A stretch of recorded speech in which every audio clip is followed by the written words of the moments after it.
네, 그러면 우리 기도하고, 네, 우리 기도하고 우리 시작하도록 하겠습니다. 하나님, 감사합니다.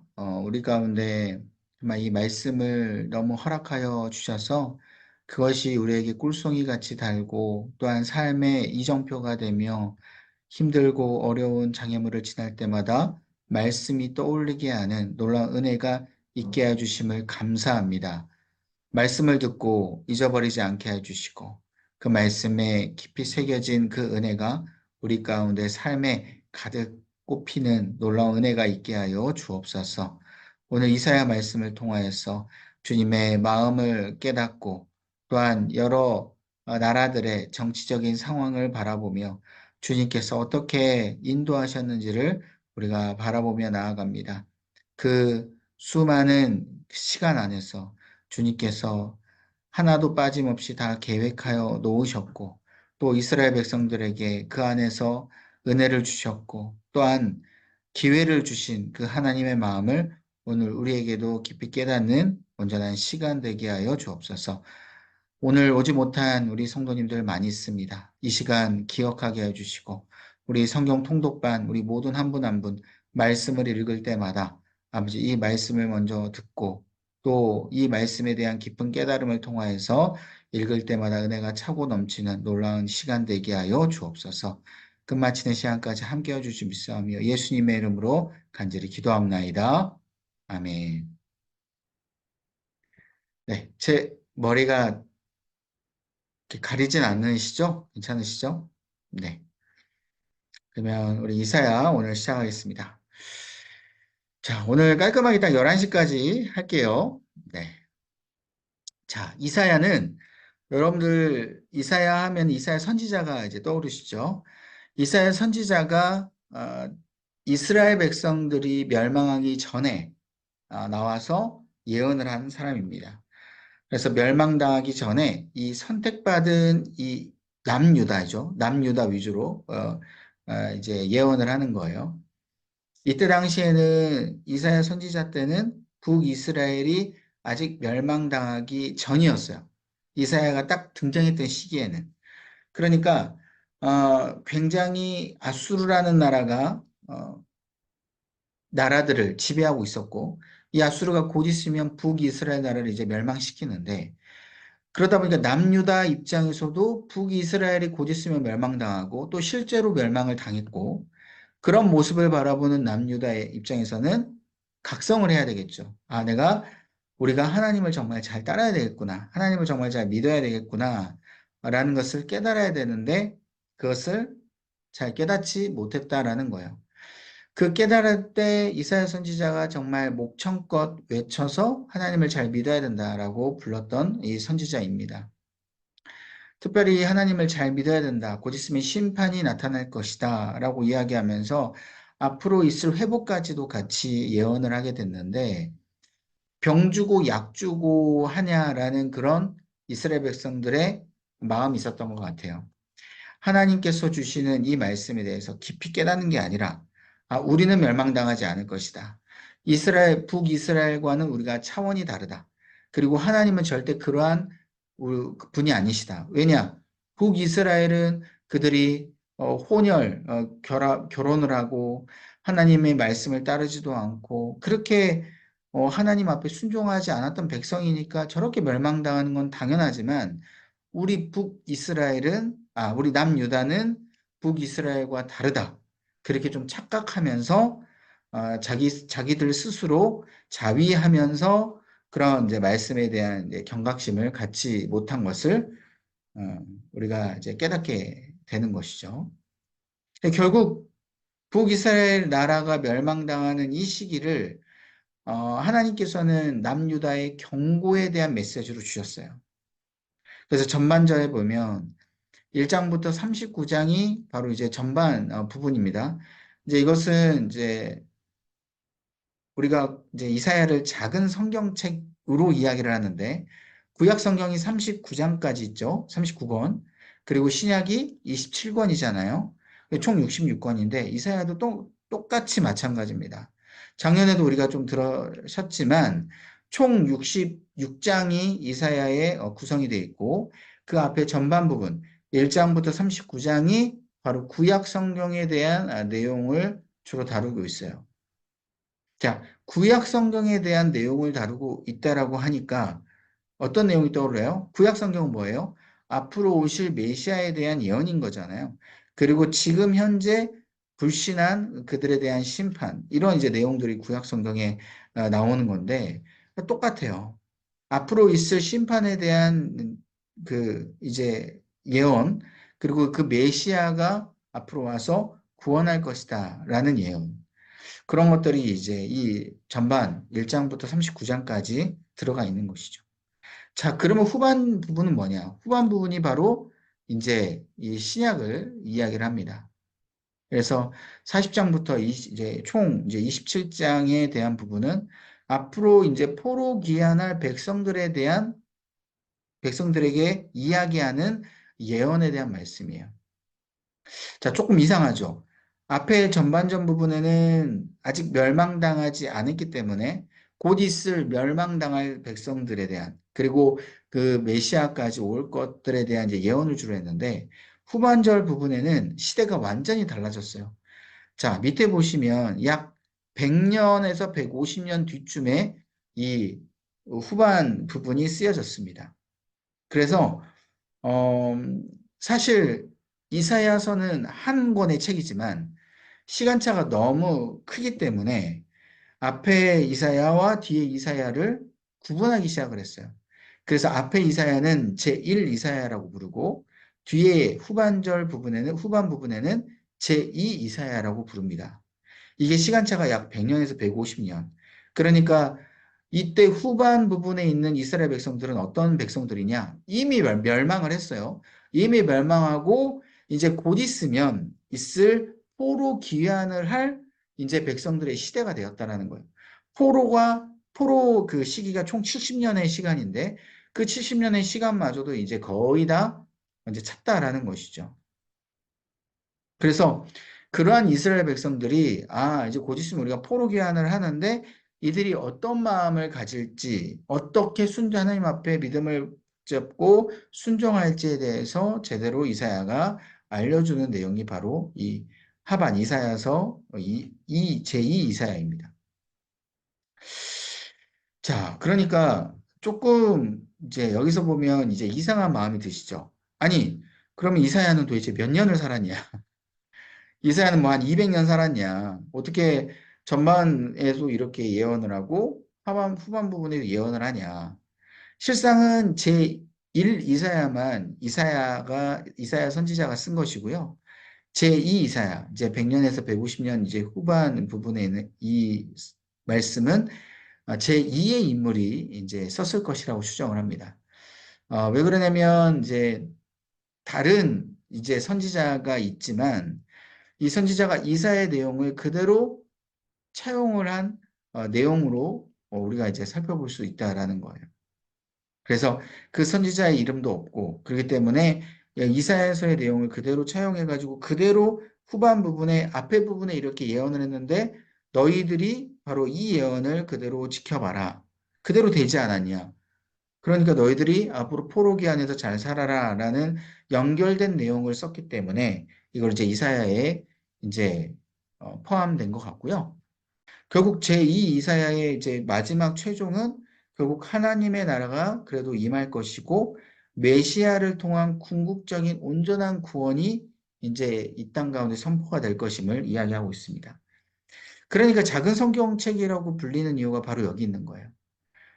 메시아가 앞으로 올 것이고 지금 현재 상황은 이렇게 힘들고 심판을 당했지만 그리고 앞으로의 이제 오늘 메시아를 통하여서 너희들이 구원을 받고 그래서 이사야의 이제 7장 이제 14절 임마누엘이라는 이제 이사 메시아에 대한 예언이 나오잖아요. 언제나 동행하고 너희들과 함께 할 것이다. 그 내용을 우리가 살펴봤을 때 이제 결국 이사야의 주된 내용은 예수 그리스도 복음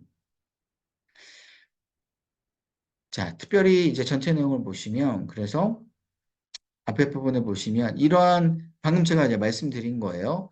지금 현재 있을 닥칠 심판의 경고를 너희가 기억을 하고, 그리고 너희들이 곧 있으면 바벨론을 통해서 이제 구원을 받게 될 것이다.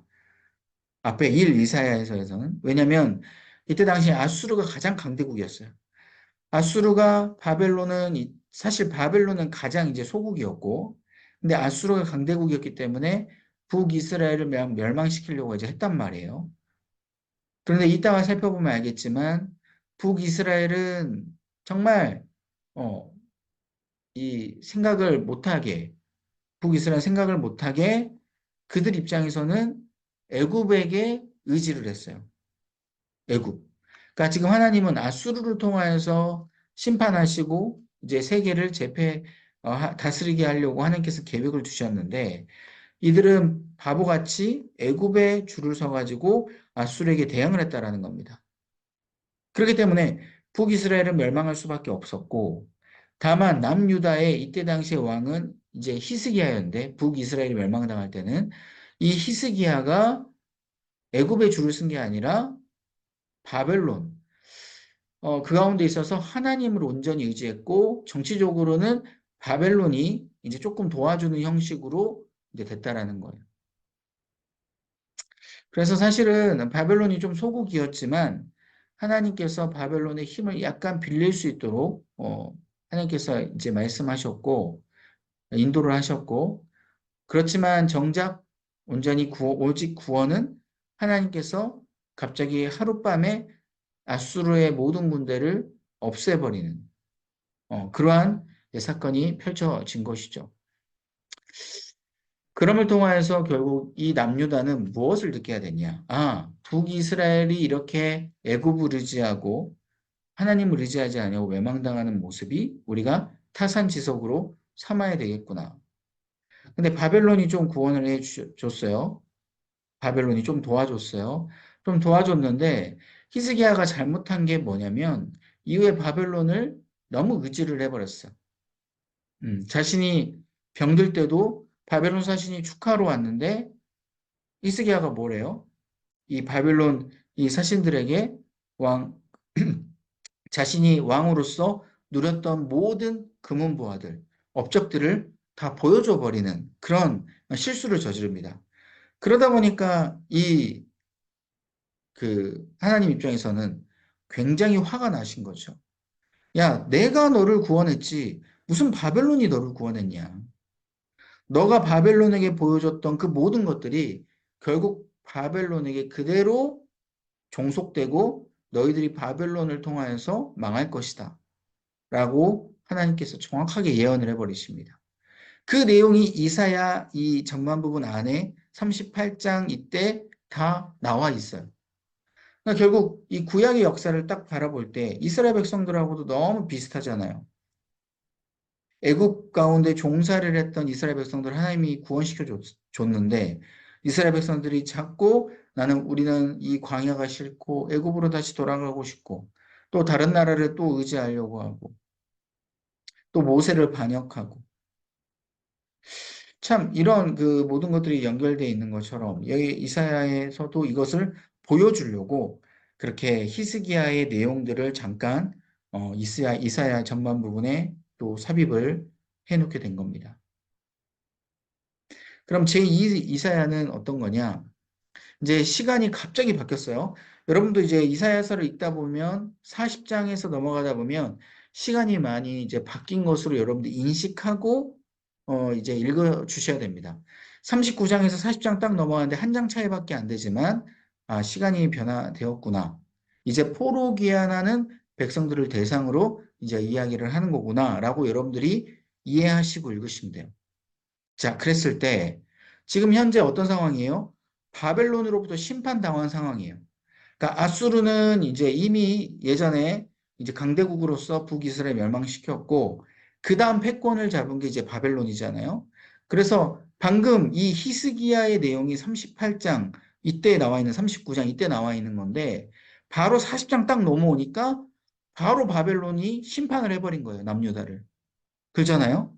그러니까 이게 바로 시간적인 차이는 있지만 읽는 우리 독자들, 읽는 이 말씀을 읽는 우리들에게는 아, 정말 하나님께서 100년 전에 말씀하셨던 이 예언이 그대로 이루어졌구나라는 것을 우리가 깨닫게 되는 거예요. 그러니까 성경 말씀이 너무나도 참 정말 대단한 게 이 구성 자체도요. 이 은혜를 이렇게 깨달을 수 있도록 구성을 다 해놓은 거예요. 그러니까 이사야가 무엇을 이야기하고 싶으냐. 그러니까 물론 제2 이사야는 제2 인물이 썼지만 제1 이사야를 딱 읽었던 이 제2 이 인물이 아, 여기서 이제 지금 현재 이 시점에서 바벨론 포로 귀환한 이 시점에서 아, 진짜 예전에 100년 전에 예언했던 그 하나님의 말씀이 이렇게 연결돼서 지금까지 이렇게 나오고 있다라는 것을 내가 보여줘야겠구나라는 그 마음가짐으로 이제 40장부터 적었던 것 같아요. 그래서 그 사건이 그대로 이제 연결되는 것이죠. 그래서 우리가 참 보다 보면 하나님의 말씀, 이 언약이 시간이 많이 흘러 지나가도 아, 이렇게 우리에게 그대로 이루어지는 거구나. 이렇게 연결되는 것이구나라는 것을 우리가 계속해서 기억하시고 여러분들이 믿음 신앙생활 하시면 너무 좋을 것 같습니다. 자, 그래서 이 바벨론으로부터 이제 우리가 심판당했는데, 야, 너희들 이 바벨론이 또 예전의 아수르처럼 멸망당할 거야. 바벨론에게 멸망당한 그 아수르처럼 이 바벨론도 다른 나라, 바로 바사, 이제 페르시아죠. 이 바사에 의해서 포로기한이 될 것이야. 라고 분명히 이야기를 합니다. 그러니까 너희들, 이제는 이 바사가 곧 있으면 멸망시킨다. 그러니까 지금 현재는 어떤 상황이냐? 곧 있으면 포로기한을 하는 시기거든요. 아까 말씀드렸듯이. 근데 현재 분위기를 보면요. 바벨론이 아직도 엄청 강대국처럼 보여요. 도저히 바사가 무엇인가 바벨론을 무너뜨릴 것 같은 그런 분위기가 아니라는 것이죠. 여러분, 이게 바로 정말 이 믿음을 지키는 사람들이 가져야 될 마음인 거예요. 이게 무슨 말이냐? 지금 현재 내가 내 눈에 바라봤을 때 바벨론과 같은 여러 크나큰 담장이 있고 엄청나게 장애물들이 있고 도저히 이것이 깨지지 않을 것처럼 보일지 모르겠지만 하나님께서 분명히 약속하시는 거예요. 70년 그때가 되면 하나님의 온전한 그때가 되면 아무리 장성하고 굳건하고 크나큰 어려움이 있다고 할지라도 그것은 분명히 완전히 무너져 버릴 것이다. 라는 것을 우리에게 알려주시고자 하는 것이죠. 우리가 생각할 때는 그 높은 힘든 그 장애물들이 천천히 무너지는 것을 우리가 자연스럽게 기대하게 되는데 그렇게 천천히 무너지는 것이 아니라 하나님이 역사하시면 이 하나님께서 개입하시면 아무리 크나큰 것이라도 단번에 무너질 수 있음을 알려주게 되는 거예요. 이게 바로 은혜인 것이죠. 그래서 진짜로 바벨론이라는 나라가 한순간에 무너집니다. 페르시아가 공격을 딱 해버리니까 바벨론 그냥 무너져 버렸어요. 그 강대국이었던 바벨론이. 이스라엘 백성들조차도 굉장히 당황했을 거예요. 아, 진짜 바사라, 이 페르시아라는 나라가 진짜 무너뜨렸구나. 그리고 페르시아가 무너뜨리자마자 바로 첫 번째 이 고레스라는 왕이 이제 포로기한을 시켜줍니다. 그게 바로 1차 포로기한이에요. 저번에 우리가 역사서 때 배웠죠. 1차 포로기한. 그래서 1차 포로기한을 딱 이제 하게 됐을 때, 그때 이제 이스라엘 백성들이 가서 이제 이스라엘 백성의 그 공동체를 이제 재건하기 시작을 하는 거예요. 그래서 이 이사야를 읽은 독자들이 바로 이것이 이루어졌음을 그때 깨닫게 되는 겁니다. 아, 진짜 우리가 포로기한이 됐구나. 그러면 진짜 그 내용 중에 예수님 메시아, 바로 나중에 분명히 오시겠구나라는 것을 깨달아야 된다라는 것이죠. 주님께서는 단순히 지금 현재 바사라는 나라를 통해서 포로기한을 해서 이게 끝난 것이 아니라 진짜 하나님의 나라, 바로 메시아를 통한 하나님의 나라가 이 땅 가운데 올 것임을 우리가 기대하면서 이 땅 가운데 살아야 된다라는 것이죠. 그래서 결국 이것이 예수님에 대한 이 하나님의 나라가 결국 나중에 종말의 때는 새하늘과 새 땅, 요한계시록에 예언한 이 새하늘과 새 땅에 대한 이 소망을 우리가 품고 그까지 나아가야 된다. 그래서 이사야가 모든 것을 다 포함하고 있는 내용입니다. 자, 구성을 우리가 잠깐 살펴볼까요? 자, 1장부터 6장까지 보시면 이 유다에 대한 여호와의 책망 그리고 이사야의 소명이 나옵니다. 지금 유다 이제 남유다 백성들이 정말 하나님 앞에서 잘못하고 있잖아요. 하락을 했잖아요. 그러니까 이들에 대한 심판을 계속 처음부터 바로 그냥 장렬시켜 버려요. 하나님께서. 도저히 희망이 없다라고 이야기하는 것이죠. 근데 이게 이사야가 이제 소명을 받게 되는 장면하고 연결이 되는데 이때 우시야가 죽던 해에 이사야가 이제 소명을 받게 됩니다. 우시야가 죽던 해라는 것은 본격적으로 하나님께서 이것을 꼭 이루시겠다라는 그 타이밍이 바로 우시야가 죽던 해였어요. 여러분 우시야라는 왕이 어떤 인물인지 아시죠? 우시야. 네. 하나님 앞에서 정말 잘 섬기려고 하다가도 넘어지고 그리고 또 하나님 앞에 돌아오다가도 병에 걸리기도 하고 돌아오다가도 마지막에 또 넘어지고 이것이 우시야 왕의 모습이었어요. 그 우시야 왕이 죽던 해라는 건 결국 이스라엘 백성들이 우시야 왕처럼 이러한 행태의 모습을 계속 가지고 있었다라는 것이죠. 여러분 우리가 지금 그 역사서로 쭉 한번 기억을 한번 해보세요. 창세기부터 해가지고 이스라엘 역사 지금 어디까지 왔습니까? 북이스라엘이 멸망당하는 바로 그 시간까지 오게 됐어요. 북이스라엘 마지막 왕이 호세아 왕이고 지금 현재는 이제 아하스 바로 이제 남유다는 이제 아하스라는 이제 왕으로 이제 오게 됐고 바로 이제 아하스 다음에 그다음에 이제 히스기야 이제 왕으로 이제 나타나게 되는 건데 이제 이러한 이제 왕들이 이제 쭉 오게 되면서 어떻게 됩니까? 결국은 하나님을 잘 따르다가도 심판당하고 또 심판당했을 때 다시 하나님을 찾고 이게 반복됐다라는 게 이게 이제 우시아 왕이 이제 죽는 거랑 이제 연결이 된 거죠. 우시아 왕의 이제 삶이랑. 우시아 왕이 죽었다라는 거, 이제 그 패턴이 없어진다라는 거. 이제 더 이상 그 패턴을 가지고 내가 심판하고 이제 그런 게 아니라 이제는 완벽하게 이제 심판을 한 번만 시킬 것이고 이제 남유다는 그 이후에 이제 북이스라엘 남유다가 심판 나오고 난 이후에 이제 포로 귀환을 하고 이후에 예수 그리스도 메시아가 오고 새 하늘과 새 땅까지 오는 온전한 그 하나님의 나라까지 계획을 세우시는 하나님의 놀라운 그 계획들이 이제 확정이 된 거고 그 계획이 이제 이사야에게 소명을 주는 그런 장면으로 나오게 됩니다. 너가 가서 이 모든 계획들을 이스라엘 백성들에게 이야기를 하라. 그래서 이사야가 하나님 앞에서 이런 환상을 받고 그렇게 이제 본격적으로 심판을 선포하게 되는 겁니다. 그래서 이제 7장부터 12장까지 보면 이제 정치적인 이제 모습이 나와요. 이때 정치적으로 아수르가 굉장히 강대국이었죠. 그래서 북이스라엘 나라를 이제 멸망시키려고 했던. 아까 제가 말씀드렸듯이 그래서 북이스라엘은 줄을 잘못 탔어요. 여- 아람하고 북이스라엘이 연합군을 만들어서 이제 이 아수르에게 대항을 하게 됩니다. 근데 얘들이 간탱이가 클 수 있었던 이유가 바로 애굽이라는 이 강대국을 의지한 것이죠. 애굽. 애굽도 강대국이기 때문에 분명히 아수르를 막을 수 있겠다라는 잘못된 생각을 가지고 있었어요. 근데 특별히 남유다는 정말 하나님의 그 심판에 대한 그 계획에 어느 정도 알고 있었던 것 같아요. 믿음이 있었던 것 같아요. 그래서 아수르라는 나라 가운데 그렇게 이들이 줄을 서게 됩니다.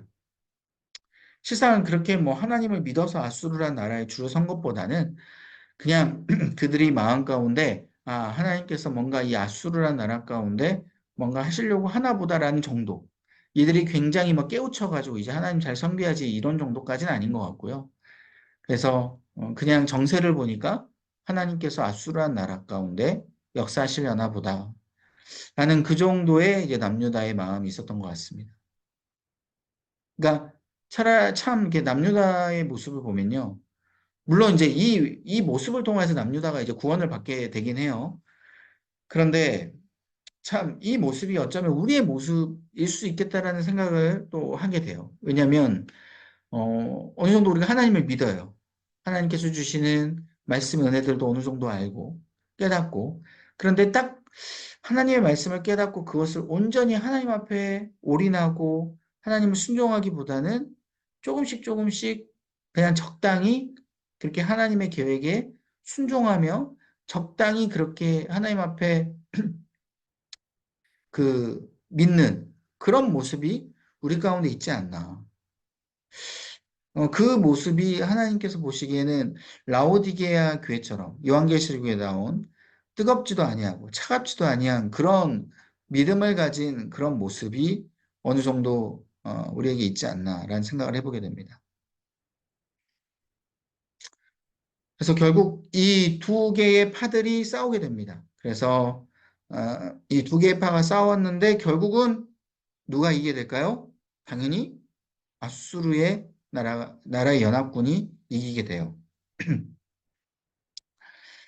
자, 이때 참 싸우기 전에는 참 믿음이 이제 흔들릴 수밖에 없죠. 왜냐? 저쪽 지금 연합군, 북쪽 이스라엘과 아람, 그리고 애굽, 이 연합군도 굉장히 강성했던 연합군이거든요. 그러니까 당시 아하스 왕이 이게 참 흔들렸던 것 같아요. 믿음이. 그 흔들리는 상황에서 하나님 앞에 믿음을 드리게 됩니다. 하나님, 주님께서 이 아수르라는 나라를 이렇게 물론 사용하시고 이렇게 하시는데 지금 앞에서 보니까 너무나도 이 강력한 이 군대들이 우리를 지금 치료합니다. 하나님께서 우리를 구원하여 달라. 그렇게 처음에는 정말 하나님 앞에 올인하지 못했던 이 아하스가 이 아하스 왕이 하나님 앞에 그렇게 두려우니까 믿음을 요구하는 기도를 하게 됐고 하나님은 그 기도를 들어주시게 된 거예요. 그래서 그 기도를 들어주시면서 장차 올 이 메시아 임마누엘에 대한 표적을 주시게 됩니다. 야, 너가 지금 눈앞에 보이는 저 군대 두려워하냐? 저 군대뿐만 아니라 내가 장차 이 유다 나라의 이 앞으로의 왕을 내가 내려올 것이고 그 왕을 통해서 영원한 하나님의 나라를 내가 이 땅 가운데 또한 하나님의 나라를 이 땅 가운데 이루어 줄 것이다. 라는 것을 이제 말씀하게 된 것이죠. 그 메시아가 구원하여 주실 것이다. 그래서 이게 참 중요한 언약입니다. 그래서 이 아하스가 하나님 앞에 기도를 드렸던 그래서 그 기도의 응답으로 주셨던 이 임마누엘의 언약 이것이 너무 중요했다라는 것이죠. 그래서 이것은 모든 강대국들이 하나님의 도구일 뿐이다. 결국 장차 메시아를 통해서 하나님의 나라가 완성된다라는 것을 알려주게 됩니다. 자, 그 다음에 13장부터 27장에 열방들에 대한 경고를 해요. 13장 먼저 14장 뭐 바벨론 아수르에 대한 경고를 하고 유다 인근 국가들인 블레셋, 모압, 다메섹, 뭐 구스, 애굽, 바벨론 동맹국들 또 이 민족들에게 임할 고통과 여호와의 거룩한 상에서 있을 잔치 구원 선포. 지금 마지막 24장하고 27장 앞에 보면요. 지금 이스라엘 나라 주변에 있는 그 강대국들과 여러 나라들에 대한 지금 심판을 경고하거든요. 왜냐? 이들이 지금 비록 강해 보이고 뭔가 이들이 믿는 신이 무엇인가 뛰어난 것처럼 보이고 하나님보다 더 뛰어난 것처럼 그렇게 보이면서 헛된 이방 신들을 섬기는 이 강대국들. 그들이 결국은 무너질 것이다 라는 것을 알려주게 되는 거예요. 그들이 지금 하나님의 도구일 뿐이다라는 것이죠. 왜? 어떤 도구예요? 이스라엘 나라. 결국 우리 하나님을 믿는 우리들을 깨우치게 하려고 하는 도구이다라는 것이죠. 여러분 이게 너무 중요한 거예요. 하나님의 도구. 여러분 하나님의 백성과 하나님의 도구는 너무나 다르죠. 여러분 우리가 사용하는 망치, 우리가 사용하는 가위, 젓가락 이게 우리 자녀들과 같을 수가 있겠습니까? 아니에요. 그러잖아요. 하나님의 도구. 결국 우리가 사용하는 젓가락, 포크, 뭐 여러 가지 도구들은 내가 사용하려고 또한 우리 가족들을 사용하려고 사용하는 도구일 뿐이잖아요. 근데 그 도구를 우리가 뭐 미워하거나 그러진 않잖아요. 그냥 사용하는 겁니다. 사용해서 그들이 필요할 때 사용을 하고 그것들이 필요할 때 사용하고 또 필요하지 않을 때 또 사용하지 않아요. 심지어 그 도구들이 이제 잘 안 되고 무너지게 되면 그것이 어떻게 되는 거예요? 버리게 되는 거죠. 가위가 안 드는데 여러분 계속 가위를 사용하고 있겠습니까? 아니잖아요. 하나님의 도구라는 의미가 바로 이렇게 무서운 의미를 담고 있는 거예요. 우리와 하나님을 믿는 우리와 백성과 하나님을 믿는 백성들에게 깨우치고 그들을 위하여서 사용될 수 있는 도구는 완전히 다르다라는 것이죠. 그들은 우리를 위해서 사용당하게 되는 것이고 우리를 깨우치기 위해 사용당하게 되는 것임을 기억해야 된다는 겁니다. 그래서 그 열방들에 대한 것을 너희들이 부러워하지 말라. 그들의 강대국을 너무 믿지 말라. 우리 눈에 보이는 여러 강한 것들을 믿지 말라. 그 다음 28장에 33장은 하나님이 아닌 애굽을 의지하는 북이스라엘, 그 다음 유다에 대한 경고를 집중적으로 이야기해요. 방금 앞선 유다와 뭐 이렇게 인근 국가들, 그리고 민족들에게 임할 고통, 여호와 여루가 거룩한 상에서 있을 잔치의 구원 선포.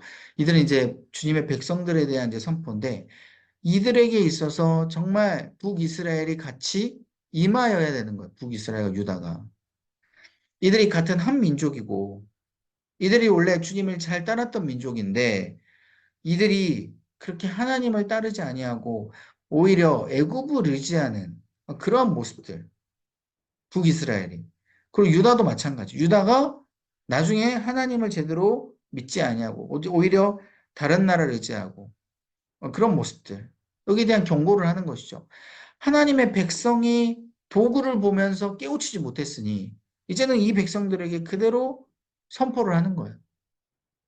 왜? 이들에 대한 여호와에 대한 신뢰가 없어요. 하나님에 대한 신뢰가 없어요.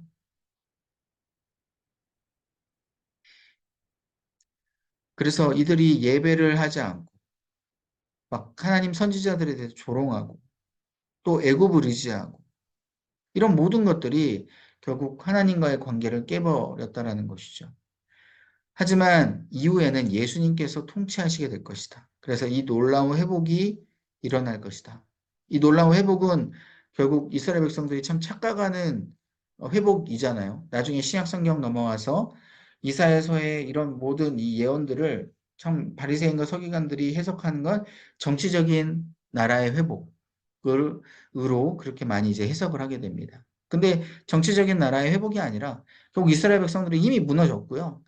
하나님의 나라, 결국 하나님을 믿는 그 나라가 임하게 되는. 그래서 한국 땅에 있는 우리들까지도 믿고 전 세계에 있는 하나님을 믿는 모든 백성들이 주의 나라가 되고 주의 백성이 되는 그런 회복을 이야기하게 된 것이죠.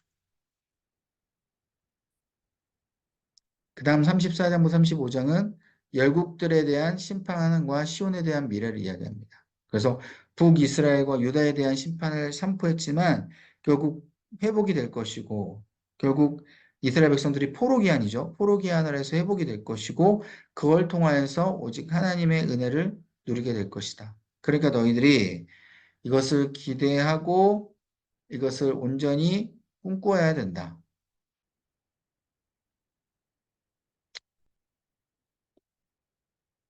그리고 36장부터 39장은 이 히스기야와 바벨론에 대한 이 내용들이 이제 쭉 나오죠. 아까 제가 제일 처음에 말씀드렸듯이 히스기야의 그 사건을 보여주게 돼요.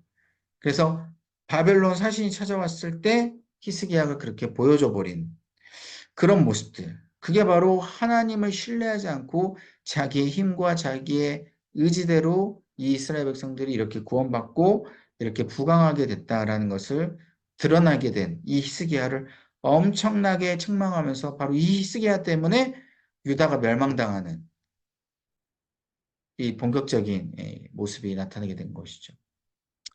물론 이제 뭐 히스기야의 지분도 물론 크긴 크지만 실상은 뭐 히스기야 때문이라기보다는 이제 히스기야 다음 왕이었던 바로 이제 므낫세, 이스라엘의 가장 악한 왕이었던 이 므낫세 55년간 통치하면서 이스라엘을 그렇게 정말 하나님을 잘 따르지 못하게끔 만들었던 그 므낫세, 그 므낫세가 이제 더 사실 지분이 더 크다고 볼 수 있긴 있는데, 처음에 하나님께서 이제 확정하겠다라고 이제 말한 거는 바로 이제 이 히스기야한테 이 바벨론의 모습으로 이제 이야기한 것이죠.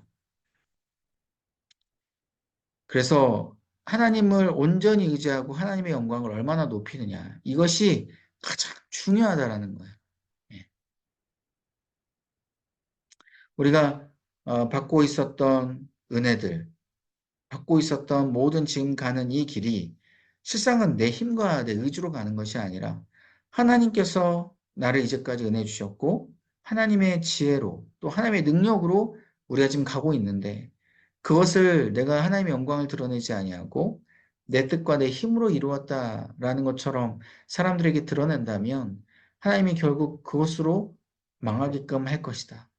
그것이 결국 나에게 구원이 되지 않을 것이다라는 걸 보여주는 그런 모습을 우리가 기억해야 된다라는 것이죠. 그리고 이제 이 이사야 이제 40장으로 들어오게 되니까 이제 제 40장부터 48장까지는 제 이 출애굽의 언급으로 이제 이야기를 하게 됩니다. 시대가 바뀌어서 포로 귀환을 이제 하려고 하는 백성들이 어떻게 해요? 출애굽과 같은 사건이잖아요. 그죠? 예전에 출애굽 사건이 뭐예요? 애굽으로부터 탈출해서 가나안 땅, 이스라엘 땅으로 들어가는 것. 그게 출애굽이었다면 제2 출애굽, 바로 이 시기 가운데 있어서는 바벨론으로부터 이제 탈출해서 이스라엘 땅으로 돌아가는 그 제2 출애굽의 사건으로 불릴 수 있다라는 것이죠. 그래서 이들에게 출애굽의 사건을 기억하게끔 만듭니다. 야, 너희들 출애굽 때 어떻게 했냐? 너희들 죄에서 탈출을 했다. 바로 왕에서부터, 죄의 속박에서부터 너희들이 그렇게 탈출했다. 그래서 죄에 탈출해서 너희들이 이제 누구의 통치를 받느냐? 바로 하나님의 통치를 받게 됐다. 그게 바로 하나님의 나라인 것이다. 광야에 들어간다고 할지라도 광야 생활이 하나님의 나라였고 하나님의 통치였다. 라는 것을 알려주게 되는 거예요.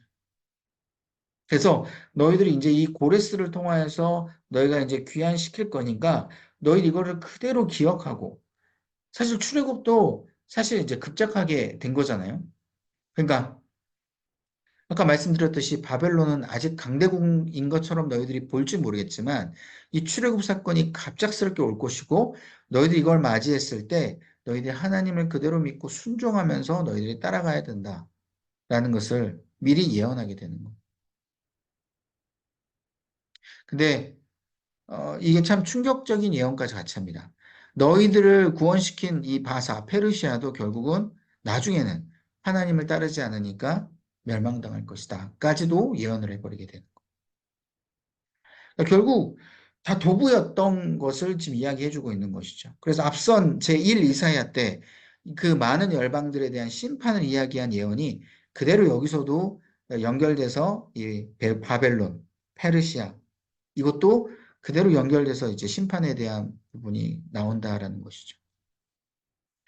그래서 제 출애굽 이 부분을 여러분 기억하시고, 그 다음 49장부터 55장까지는 결국 이제 여호와의 종에 대해서 그 메시아에 대해서 이제 온전하게 예언을 해줍니다. 자, 지금 이제 포로기한을 넘어요. 포로기한을 넘어가지고 먼 훗날 메시아가 올 거예요. 포로기한을 해서 메시아가 오는 게 아니라 더 후에 이제 메시아가 올 건데 그것이 바로 이스라엘을 구원하는 것뿐만 아니라 하나님의 나라가 온전히 임하게 될 것이고 그것이 하나님께서 새로운 출애굽. 이제 이것을 제가 적진 않았지만 제3의 출애굽으로 또 여러분들 생각하시면 될 것 같아요. 이제 제3의 출애굽은 제2 출애굽은 바벨론에서부터 탈출하는 거였지만 이 새로운 출애굽, 제3의 출애굽은요. 이제는 뭐예요? 이런 어떤 나라의 개념이 아닌 죄로부터 탈출하는 출애굽이 우리 가운데 있는 거예요. 죄로부터. 온전한 죄. 세상에 물든 우리를 탈출시켜서 하나님의 백성답게 살아갈 수 있는 하나님의 백성으로 출애굽시키는 것이죠. 그래서 이 새로운 출애굽이라 이 나중에 이 뭐예요? 저기 신약 성경의 서기관들, 바리새인들이 이 새로운 출애굽도 그렇게 해석을 해버린 거예요. 아, 제2 출애굽처럼 우리도 지금 로마로부터 이 당시에는 이제 로마가 이스라엘을 이제 지배하고 있었잖아요. 전 세계를. 그러니까 로마로부터 우리 이스라엘 나라가 정치적으로 구원받을 것이다. 이 출애굽을 할 것이다. 이렇게 또 기대가 되는 거예요. 근데 그건 아닌 것이죠. 그런 정치적인 출애굽이 아닌 이제 이 세상의 죄로부터 진짜 하나님과 함께 기뻐하며 하나님만을 온전히 순종하며 이제 죄에 더 이상 영향을 받지 않는 저 천국 가운데 있는 그런 모습을 하나님 나라를 이제 꿈꾸며 이야기하게 된 것이죠. 그래서 너희들이 죄를 속죄하는 메시아. 그래서 중요한 건 죄를 속죄하는 메시아라는 거예요. 그러니까 물론 구원이 중요하지만 우리의 죄를 속죄하셔서 영원한 하나님 나라를 들어가게끔 만든 그런 메시아를 너희들이 믿고 따라야 된다. 담고 있고요. 자, 마지막 56장부터 66장은 이제 현재의 실패를 이야기합니다.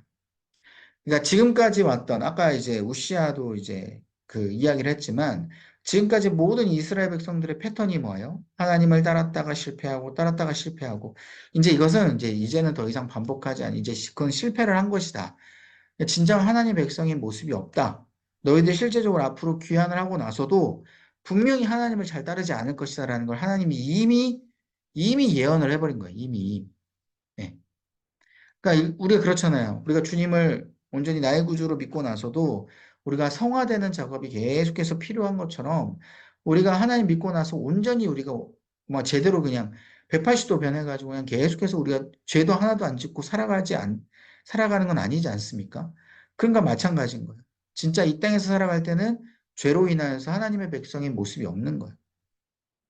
너희들이 앞으로 포로기한하게 되면 안식일 준수도 제대로 못할 거고 우상숭배도 할 거고 막 이런 정말 지도자들에 대한 안 좋은 모습들 이런 모습이 계속 있을 건데 이제는 심판 예언보다는 이제는 미래 영광만을 내가 예언할 것이다. 미래 영광. 이건 이제 주님으로부터의 영광인 것이죠. 그래서 인간으로서 회복이 아닌 여호와의 기름 부음을 받은 메시아 때문에 우리가 미래의 영광이 있을 것이다. 그리고 그 메시아로 인하여 재림을 하게 되면 새하늘과 새 땅이 이를 그런 미래의 시온, 진짜 주님의 나라, 공간적인 부분인 거죠. 이제 우리가 재림하고 나서 주님 앞에 나아갔을 때 그런 이제 그 미래의 시온의 그 땅을 우리가 경험하게 될 것이다. 그래서 이사야가 마치게 됩니다. 그래서 결국은 마지막에는 예수님을 통한 온전한 하나님 나라의 회복을 우리가 꿈꿀 수 있다라는 것이죠. 그래서 이사야서가 이렇게 마치게 됩니다. 그래서 참 작은 성경책이라고 부를 만큼 모든 내용이 이 메시아를 통한 중심으로 많이 다 들어가 있어요. 요한계시록까지. 창세기부터 해가지고 그 모든 역사들 이게 다 들어가 있는 것이죠. 자, 이렇게 해서 이제 이사야가 마치게 됐고요. 기도하겠습니다. 하나님, 우리 가운데 여러 악들이 창궐하고 또한 여러 장애물들이 크고 또 힘든 것들이 우리를 가로막을 때가 있습니다. 그때마다 그것을 바라보며 하나님이 온전히 살아계심을 제대로 알 수 있는 영안이 열릴 수 있도록 인도하여 주옵소서. 그 가운데 하나님께서 우리의 모든 역사를 주관하여 주셨고 지금까지 주님의 은혜로 살아왔던 것처럼 아버지 주님께서 장차 주님의 때에 메시아를 보내주시고 또한 지금 현재 이 땅을 살아가면서도 우리와 동행하여 주시고 그 임마누엘 하나님이 우리의 모든 삶에 간섭하여 주시고 개입하여 주셔서 아버지 주님께서 구원해 주시는 사실을 우리가 기억하며 나아가게 하여 주옵소서. 부러워할 필요도 없고 다른 것에 따라서 내가 그것을 붙잡을 필요도 없으며 거기에 일희일비할 필요도 없음을 우리가 기억하게 해주시고 이사야의 말씀처럼 이제까지 주셨던 하나님의 언약만이 우리 가운데 영원하고 그 언약만을 우리가 끝까지 붙들고 온전히 주님께서 기대하시는 그 믿음을 품고 나아갈 수 있도록 인도하여 주옵소서. 가정마다 주님의 이 믿음이 더욱더 차고 넘치게 해주시고 일터마다 주변에는 많은 사람들에게 믿음의 본이 되어서 하나님의 살아계심을 잘 증거하며 나아갈 수 있는 우리의 12교구 성도님들 될 수 있도록 인도하여 주옵소서. 주님, 이사야를 읽을 때 오늘 이 은혜들을 기억하면서 읽을 수 있도록 붙들어 주시고 그동안에 잘 깨우치도 못했던 그 은혜들이 이사야서를 읽을 때 더욱더 활짝 영안이 열려져서 많은 것들을 깨우치고 주님의 사랑을 깨우치며 나아갈 수 있는 그런 은혜 시간 되게 하여 주옵소서. 다음 시간까지 함께 해주시 믿사하며 예수님의 이름으로 간절히 기도합니다. 아멘.